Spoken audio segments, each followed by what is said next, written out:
Hey guys, what is going on? My name is Tamara and welcome to my channel. Today I will talk about my trip to Great Smoky Mountains and Dollywood. So sit down and relax and start watching because you might learn some tips. I went to Dollywood right before Thanksgiving and let me tell you, so from what I read on Reddit and Google itself, if you are a solo traveler like me, you should go there for just one day and you will see literally everything more than once.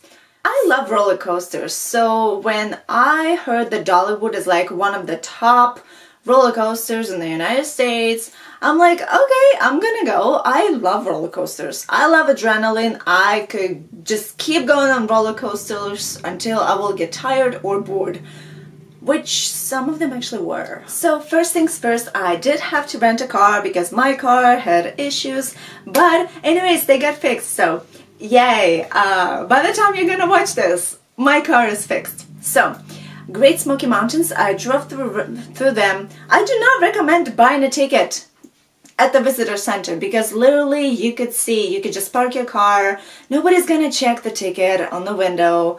And I mean, it's $5, it's nothing, but just saying, I was there for like an hour just going through like one stop to the other.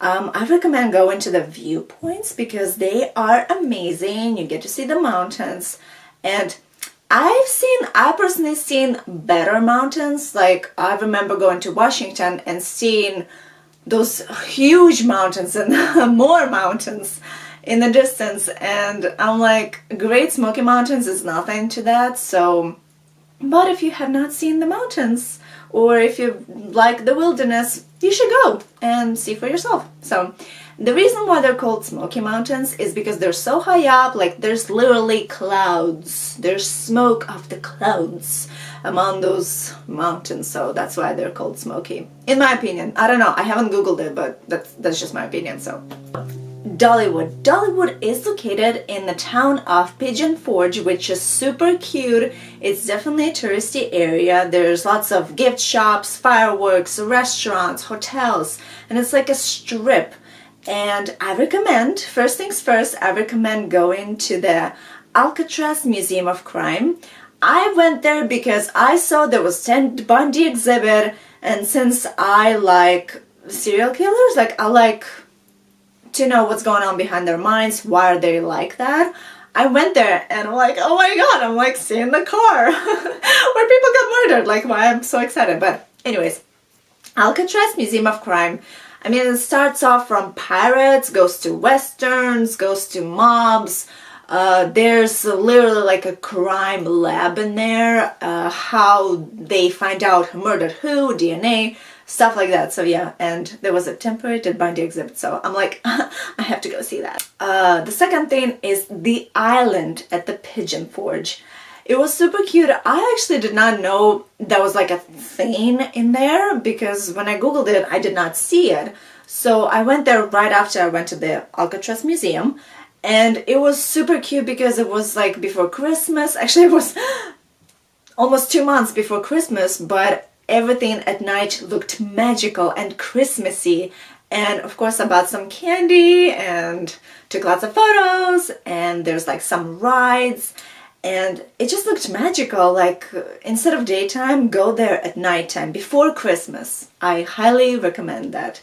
And just, I don't know, like the streets there between like each shop looked amazing, like I was in a fairy tale, in like a storybook. So yeah, remember, Alcatraz Museum of Crime and the island at the Pigeon Forge. Pigeon Forge, if you have been to Myrtle Beach, which is in South Carolina, Pigeon Forge, Tennessee is a lot like that. I do not know why, because considering Pigeon Forge does not have the beach, it has the mountains. But it just reminded me a lot of Myrtle Beach, probably because it's like a touristy town area. So the locals were super friendly. I was really surprised by how friendly they were because, see, I come from former Soviet Union, so like our people are not friendly unless you get to know them.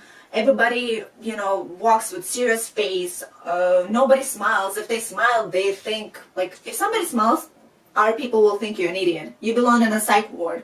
You will be taken away. So So it's like when person is too friendly, I'm like, what do they want? Why do they like that? Dollywood, yeah, like I said earlier, if you're a soul traveler, it will take you a day to see everything. There were plays, but they were mostly for kids. Like Dollywood is pretty much for fans of Dolly Parton and for kids. It's not really, I would say, for adults, because there were probably 4 or 5 roller coasters, and at one of them, there were no lines. There were barely any lines. One of the rides is like, you know, when the thing goes up, really high up, and down. So what they did is that they started raising us slowly, and we saw everything, all the park. And they did a drop, and that was it. And I'm like, is the ride broken? Is that it? So we had to go again and again.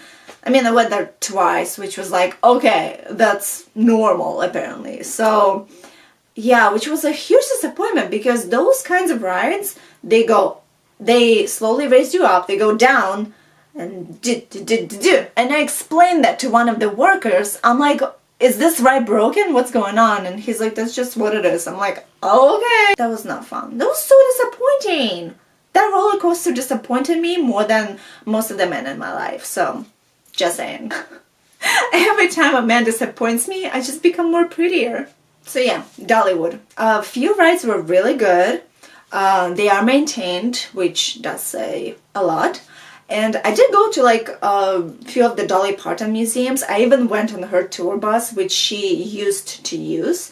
It was so cute. So the museums told about her life story, like how she sang in a tin can when she was very little, and she's actually 5 feet tall. I did not know that, like Sabrina Carpenter pretty much, so I thought that was cute. It was a cute fact, because I thought she was like a normal height, you know, like 5'7", but yeah. Anyways, found out a few fun facts about her, like all the outfits, like her thing is butterflies, and she has lots of sparkles, lots of wigs, and yeah, like how her dresses are getting made, jewelry, and on the tour bus. So if you walk into the tour bus, only 5 people are allowed at the time. So you go there, like there's sitting area, you know, bus driver, sitting area, couch.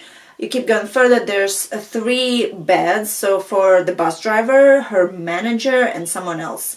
Then there's 2 toilets, literally toilets, wall to wall. Then there's the shower, and like it's a shower and a bath at the same time. Dolly's vanity cabinet right across from her closet, and her master's bedroom, which is a big bed. There's shelves, there's mirror on the wall, there's mirror on, I'm like, oh, Dolly, you naughty girl. I know what that is for. Another vanity cabinet. So, and yeah, that's pretty much it. It's just like a regular trailer bus, but it was Dolly's, so it was pretty cool. Yeah, but I do recommend going to Dollywood. It's not as expensive as other roller coaster amusement parks. But yeah, and if you have kids, oh my god, they will love it. There's kids rides there. There's of course limitations on some roller coasters. Lots of gift shops. Definitely buy their maple syrup. But yeah, it's a pretty big park, but because it was before December when I went there, everything was Christmassy. And definitely go in the, I would say late afternoon. So yeah, and definitely if you have kids, definitely get a 2-day pass. They do have discounts on those. But yeah, so those are my thoughts on Dollywood. I've seen better parks. I'm sorry, Dolly, but yeah, it was mostly for kids and for Dolly Parton's fans. So yeah, but yeah, this was it. Thank you so much for watching, you guys, and I will talk to you next time.